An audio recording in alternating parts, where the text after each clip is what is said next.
इससे बात कर रही थी। आमना के पेरेंट्स की वेडिंग एनिवर्सरी वो बुला रही है। आप लोगों ने तो कभी सेलिब्रेट की नहीं। हाँ, मुझे तो याद भी नहीं कि हमने कभी अपनी शादी की सालगिरह मनाई भी है।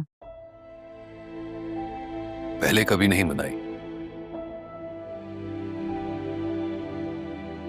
लेकिन इस बार जरूर मनाएंगे।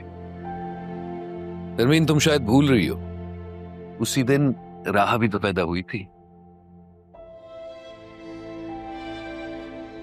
अबू, आपको मेरी बर्थडे याद है? हाँ बेटा, क्यों नहीं याद है। 10th of August। याद तो हमेशा थी, बस पहले कभी विश नहीं कर पाया। लेकिन इस बार ना, राहा की बर्थडे के बाद तुम्हारी भी मनाएंगे। राहा ने बहुत दुख सहे हैं जिंदगी में, उसे थोड़ी खुशी भी मिलनी चाहिए। हम उसे सरप्राइज करते हैं। इंशाल्लाह थोड़ी खुशी नहीं, उसे बहुत सारी खुशियां मिलेगी। नरमीन, क्या तुम मेरी सालों की गलतियां माफ कर सकती हो?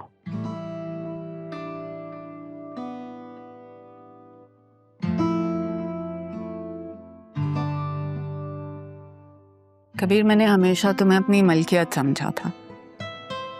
मुझे पता ही नहीं था कि मोहब्बत में मलकियत भी दो तरफा होती है।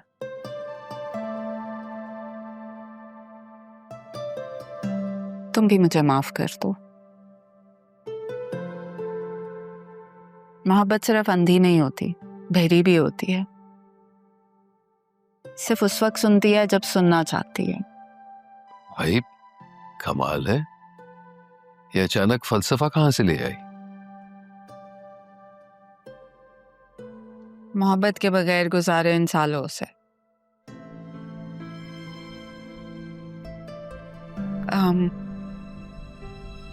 मैंने तुमसे एक बात कहनी थी। हाँ हाँ, कहो।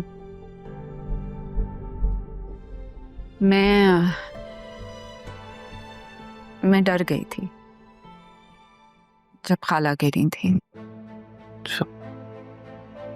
क्या तुम घर पर थी?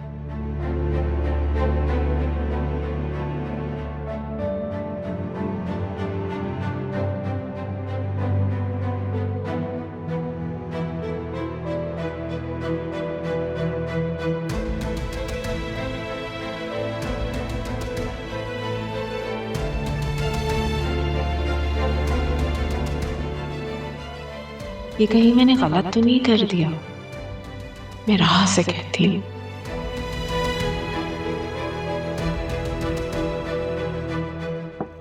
यस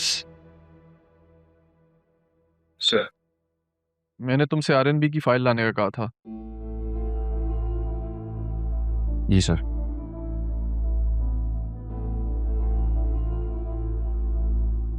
सर, आरएनबी में इनकम टैक्स ऑडिट वाले तो पहले ही पहुंचे हुए थे। वो हमारा कंसर्न नहीं है, हमें अपना फर्ज पूरा करना है।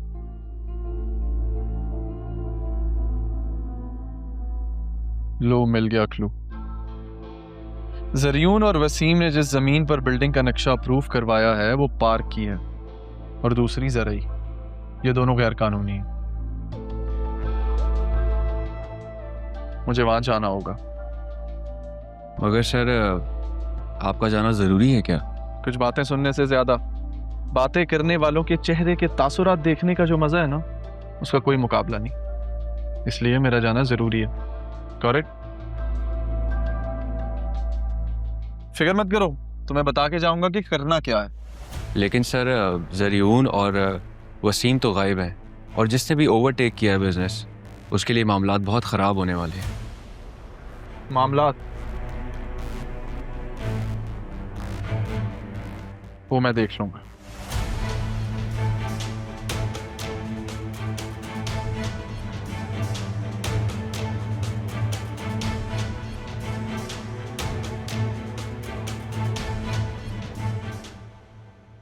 ज़ैनब भी, जो कुछ भी हुआ उसमें कहीं ना कहीं अरमान की भी गलती है।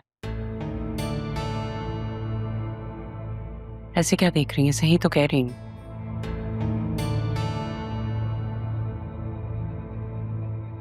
जब राहा ने मुझे बतूल और अरमान के बारे में बताया, मैं तो सुन के ही शर्मिंदा हो गई।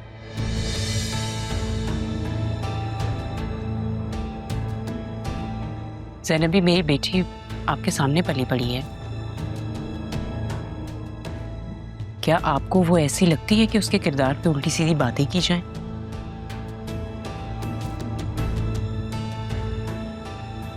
पता नहीं ज़रीउन कहाँ कहाँ जाके क्या क्या उसके बारे में बकवास करता होगा, बदनाम कर रहा है वो उसे। ऐसे में तो सिर्फ अरमान ही है अब जो उसे सहारा दे सकता है। ये तो आपने मेरे दिल की बात कह दी। मेरी खुशनसीबी होगी अगर उस घर की बच्ची मेरे घर की बहू बनेगी तो।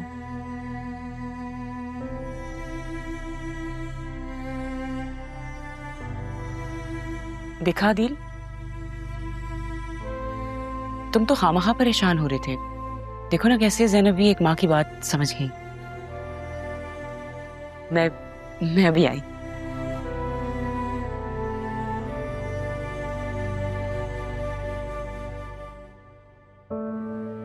ज़ैनब भी,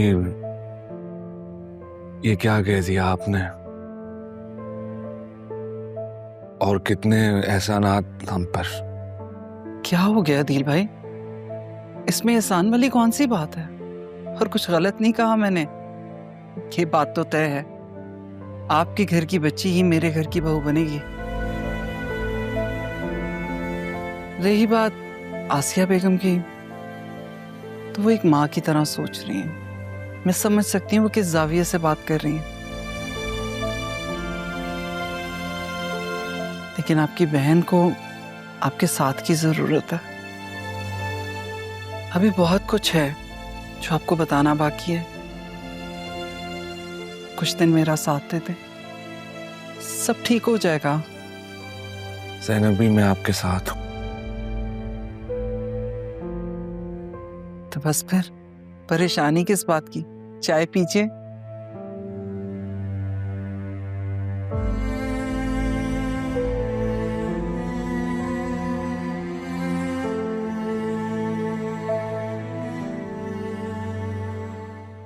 जब सब कुछ ठीक चल रहा था तो फिर आपको सच बताने की क्या जरूरत थी? शाह, मुझे एहसास हुआ था कि कबीर को उसकी माँ के बारे में सच बताना मेरा फर्ज है।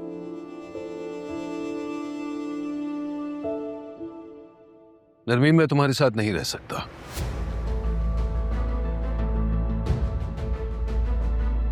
फिर मैं भी यहाँ नहीं रहूंगी। ये क्या कह रही हो बेटा? शायद तुम जानती नहीं, इसने मेरी मां को मरने के लिए अकेला छोड़ दिया, वरना शायद आज वो जिंदा होती। हाँ, लेकिन अगर ये चाहती तो फिर ये आपको सच भी ना बताती। आप क्या कर लेते पूरी जिंदगी? वो इतने टाइम बाद मुझे एक घर मिला है जिसमें मुझे एक बाप मिला, उसके साथ एक माँ और फिर एक बहन भी। आपने वैसे भी पहले भी यही किया था, आपने खुद को मेरी माँ से दूर कर लिया था, फिर मेरी माँ ने अपने आप को सजा देने के लिए मुझे खुद से। गलती आप दोबारा दोहराएंगे या आप वापस करेंगे मेरे साथ? फिर आप मुझे एक ही दफा बता दे ताकि मैं अपने आप को इस रिश्तों से, इस उम्मीदों से आजाद कर दूं। अगर सच बताने से ये होना था तो फिर बेहतर था ना कि आप ना ही बताते। ठीक है बेटा, ठीक, इस रिश्ते को मैं ऐसे ही रहने देता हूं, क्योंकि मैं तुम्हें दोबारा जाने नहीं दे सकता बेटा। तुम्हारे बगैर मैं नहीं रह सकता।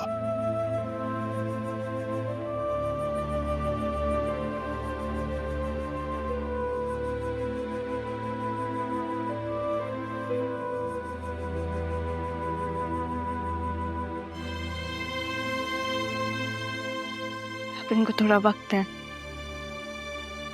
और इनके सामने मत आइएगा, इनका सामना मत करें। जरूरी नहीं है कि हर सच का सामना करें। मुझे कल ऑफिस जाना है, मैं सोने जा रही हूँ।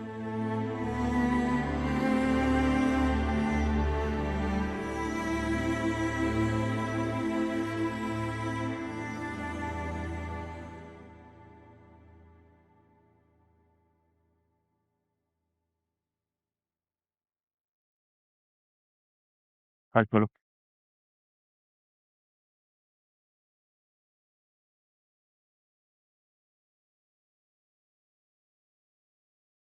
उस पे भी निगरानी रखेंगे।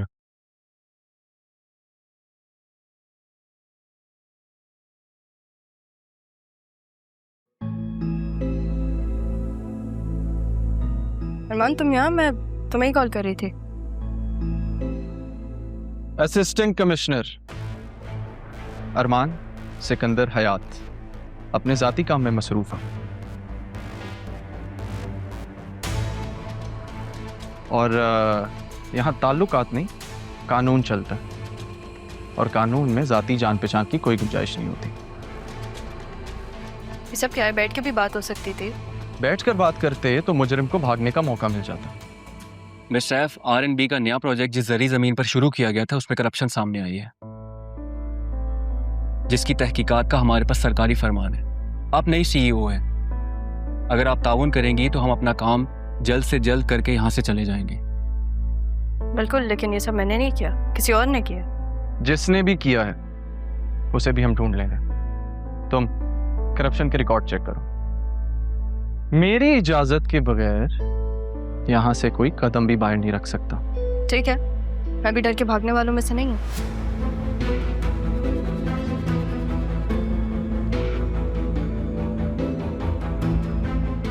सब सीज करो।